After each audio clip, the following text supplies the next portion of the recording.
start keep him up, you know. And I thought, what a useless guy. And then he'll go nowhere. But one time I say, George, excuse me. I said, hello, who do you want? He said, can I bring my band in here? I said, what band? He said, I've got a young band. I said, yeah. What are you going to do? Play? He said, yeah. So he came in, had 2 guitarists, a violin player, saxophone player, and they came in with suits on a Friday night. They amazed me. That young guy with the long hair, I sort of baggy trousers I thought was useless, he made a violin talk. And I mean, he made it talk. So since then, I really changed my mind about young people.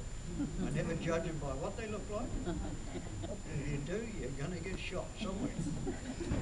It's usually in the rear end, like I did. As I say, you never cease to amaze me at what you can do.